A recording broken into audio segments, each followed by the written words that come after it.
morning guys. Nangali na ako ng gising. Sumakit kasi dali ko. Yung braso ko. Lagi ko sinasakit. Tanda siguro na katandaan. Tanda na katandaan.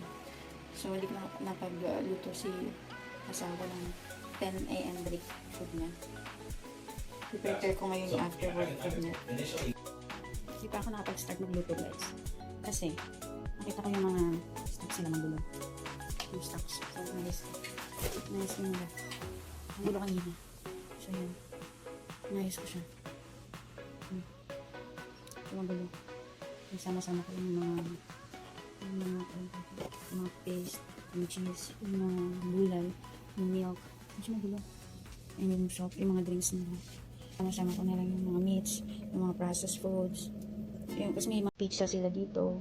May mga fettuccine, bake, mga ano sila, yung mga ready to cook na, microwave. Nais ko na din, so, expiration date din. Chinek ko, binabaw ko yung mga malapit na mag-expire, yung una nang gagamitin.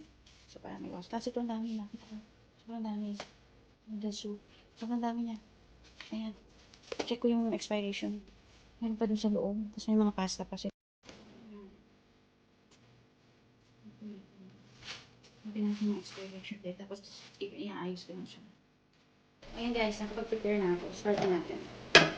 So, ang gagawin natin ngayon ay hacham. Magpapasta lang tayo. So, ayan. Hacham lang. So, gawa tayo ng sauce ng pasta. So, kung i-achieve yung Italian taste, try natin kung kaya.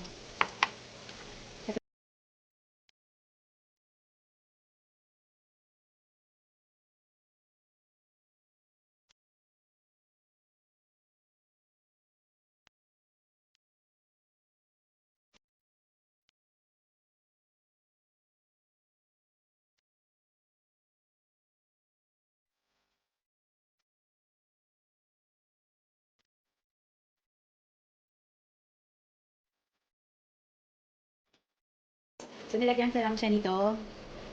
Prego Italian sauce garden. Tapos ito, Goya tomato sauce. Tapos, nilagyan ko rin ng seasoning, Italian seasoning. So, garlic powder, my favorite, onion powder. Tapos, nilagyan ko siya ng bacon, tidbits. Siyempre, paborito ko to black pepper.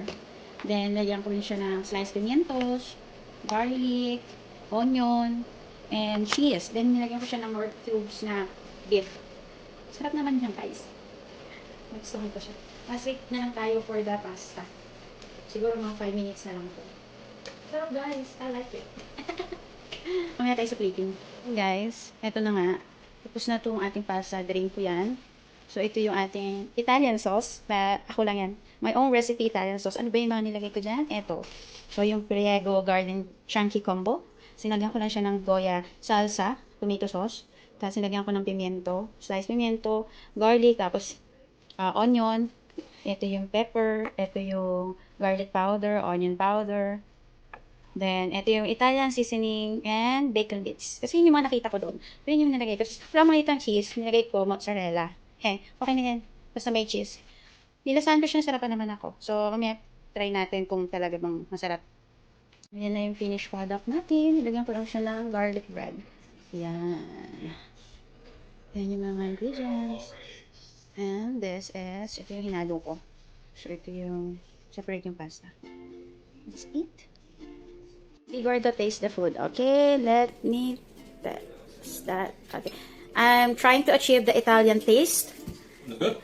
You like it? It's not overpowering. It's the right ingredients, as you can taste all the elements that you put in. It's good. Wow. Did I achieve the Italian taste of that? Yeah. Oh, thank you, Lord. You know, I've been trying to use everything that you have here. The availability of all the ingredients is really not there. It's just that I'm experimenting. But you like it? Thank Well, you. no, for an experiment, it worked. It was great. It Wow. tastes really good. So, nagustuhan ni Gordo yung food natin, guys. Thank you naman. Guys, so nandito kami. Napanood ko yung mga video namin. Nandito si Gordo. Oh, Love, can you tell me about the food that you ate? It's really good.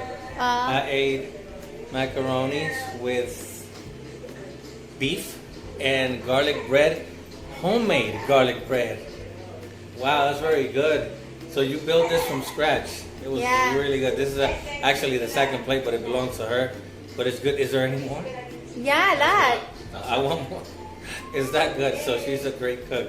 Again, Ate, your sister is amazing in the kitchen. Yeah. Say about the pasta. So far, that's the what? It's the best pasta I've tried in a long time. Wow. Very good. This was your first time too. This was Yeah. your first attempt. And she did a better job than most pasta restaurants or any other people who make pasta. Even better than my grandmother. And I love her to pieces. I love her pasta, but Duarte did a great job. Wow.